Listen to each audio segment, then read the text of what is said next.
Retirement is for pastors. No.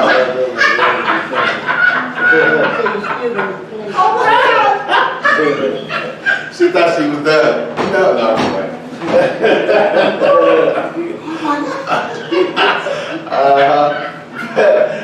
But do you get what I'm saying? So there's ranking in that. So you can be a food taster right here at on the boulevard at one of these restaurants, or you can be a food taster for the Queen in England, right? Or the kings. Everything is so tarnished. Kings in Saudi Arabia, right? Kings in Africa, or whatever. And so all I'm showing you is that there's rank. A lot of times, church doesn't focus on those because you don't want to stir up pride. I'm trying to be here. It's like, well, wait a minute. Bottom line is, we're doing all this that we might be saved. You want to keep it humble, but the truth of the matter is that there are rankings. And so, yes, to answer your question, yes. So the seraphims enter in. She said she's going to negotiate. She has to negotiate some contract negotiations. Okay, let me finish this close. So the roots were not in the right place. My mother's wisdom on building a dam around each plant put the plant in a position to survive. So there's an asterisk. The next question is, have you found yourself planted in a place outside of God's flow? What similarities can you connect with the plants in my garden?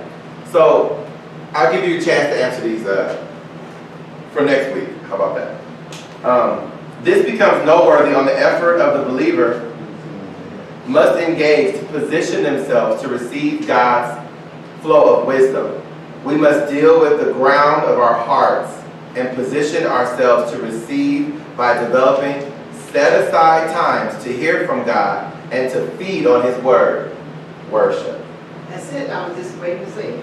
That's exactly what you. The next question is, The next question is, what influences do you think your posture has when you pray or worship God? Then we go on. Please understand, we do not have all the same starting point in life.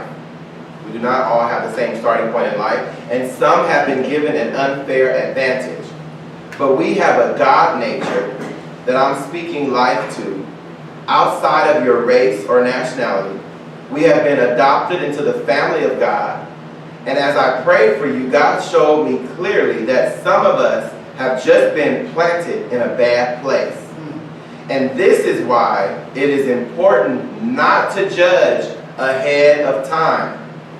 1 Corinthians, right? We are overcomers.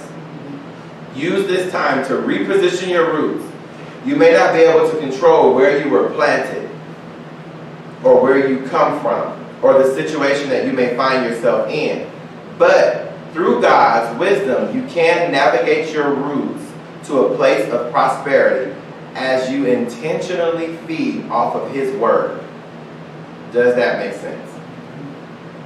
All right, so you may have been started in one place. Maybe you were born in a home full of addiction. So of course, when you came, you were just right in that same cycle of addiction, right? So we don't all have the same starting point. You could have been raised in a home that was church, that was godly. And so you definitely have a different starting point. But the point of the matter is, where are your roots? Not what you look like on the outside. Where are your roots? Because your roots are going to determine how you're going to survive. Your roots don't have to stay with where you started. Okay? Think with me about the reference of water God uses in Isaiah 55, 8 through 11. And that's the verse that we'll build on next week. To successfully navigate to an abundant life, position ourselves to receive by building a dam around our roots. We must be positioned under the flow of God's wisdom, like the plants receiving water. By actively doing this as believers, we are posturing ourselves to receive God's wisdom. Okay? Good. So, that's what this is all about. If you can understand the way this flow is going, then you'll begin to understand the complexities of the kingdom, how this really works. And so you see where you need to target your fight. If you're worried about your children, you already know where to focus on the influence. You're worried about your job, focus on the influences. You're worried about anything, focus on the influences, and understand that you have unlimited access to this place right here. And if you allow yourself, the Holy Spirit is always trying to usher you up into this. Sometimes if you quiet yourself and you really tap in, you'll hear the worship. You'll hear your spirit. I am the Son of God. And your objective is to silence your life's influences to hear that voice, to hear that melody, to hear that worship, and tap in. When you hear it, join in with it. Okay, so that was a lot. But I just want to say, like when you said